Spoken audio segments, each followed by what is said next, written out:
महाराष्ट्र के साप्ताहिक मौसम पूर्वानुमान के इस बुलेटिन में महाराष्ट्र के किसान भाइयों और महाराष्ट्र के मेरे मित्रों का बहुत बहुत अभिनंदन। हम बात करेंगे 20 नवंबर से लेकर 26 नवंबर के बीच महाराष्ट्र में बदलने वाले मौसमी परिदृश्य की।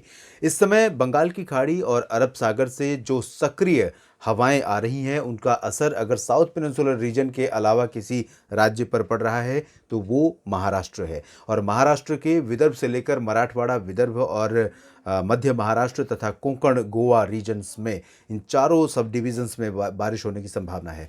अगले 3 दिनों के दौरान, यानी कि आज से लेकर 21 नवंबर के बीच में हमें उम्मीद है कि इन तीनों रीजन्स में बारिश होगी। लेकिन अगर हम ओवरऑल देखें, पूरे सप्ताह अगर बारिश कहीं होने की संभावना है तो वो है मध्य महाराष्ट्र का वो घाट क्षेत्र जिसे आप वेस्टर्न घाट से एडजॉइनिंग रीजन कह सकते हैं। इसमें नासिक से लेकर अहमदनगर का कुछ हिस्सा, पुणे, इससे जुड़ा हुआ ठाणे का क्षेत्र, साथ ही साथ सतारा, सांगली और कोल्हापुर का रीजन शामिल है। इन सभी क्षेत्रों में कई जगहों पर कम से कम 25 नवंबर तक बारिश जारी रहने की संभावना है और 22-23 नवंबर तक मध्यम से भारी वर्षा की संभावना यहाँ पर रहेगी।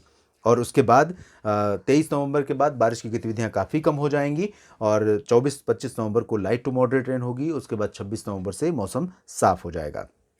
और अगर हम बात करें पश्चिमी घाट की, जिसे कोंकण गोवा रीजन्स कहते हैं, तो यहाँ पर सिंधुदुर्ग और रत्नागिरी, साथ ही साथ रायगढ़ यानी अलीबाग का जो रायगढ़ ज़िले में अलीबाग और आसपास का हिस्सा, पूरा कोस्टल रीजन, मुंबई के साथ साथ ठाणे, पालघर, इन सभी रीजन्स में कई जगहों पर अगले 3-4 दिनों तक लाइट टू मॉडरेट रेन रुक रुक कर होती रहेगी। बादल भी यहाँ पर लगातार आते जाते रहेंगे। और 4 दिनों के बाद, यानी कि 23 नवंबर, 20, 21, 22 और 23 नवंबर के बाद 24 नवंबर से यहाँ पर स्थितियाँ बदलेंगी। 23 नवंबर से ही थोड़ा सा बदलाव हो सकता है। बेसिकली 20, 21 और 22 नवंबर को संभावना ज़्यादा है और इस दौरान यहाँ पर कोस्टल रीजन में लाइट टू मॉडरेट रेन के साथ आइसोलेटेड प्लेसेस पर हैवी रेन हो सकती है। मुंबईकर्स को परेशानी हो सकती है। इससे पहले बुलेटिन में मैंने कहा था कि बारिश की संभावनाएं यहाँ पर ज़रूर रहेंगी, तो इस तरह की स्थितियाँ यहाँ पर रहेंगी। मराठवाड़ा के क्षेत्रों में अगर हम बात करें तो अगले 3 दिनों तक 20, 21, 22 नवंबर तक बारिश की संभावना है। उसके बाद मौसम धीरे धीरे साफ होने लगेगा, वेदर कंडीशंस बदलने लगेंगी और यही कंडीशन आपको विदर्भ में भी नजर आएगी। यानी 22 नवंबर के बाद विदर्भ और मराठवाड़ा रीजन्स में मुख्यतः साफ और शुष्क मौसम हो जाएगा।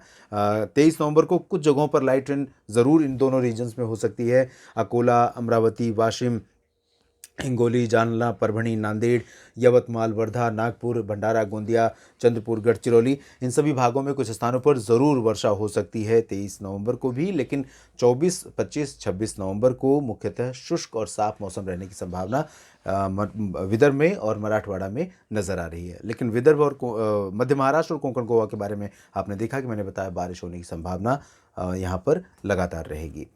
इस बुलेटिन में भी इतना ही। आप बने रहिएगा मौसम तक चैनल के साथ।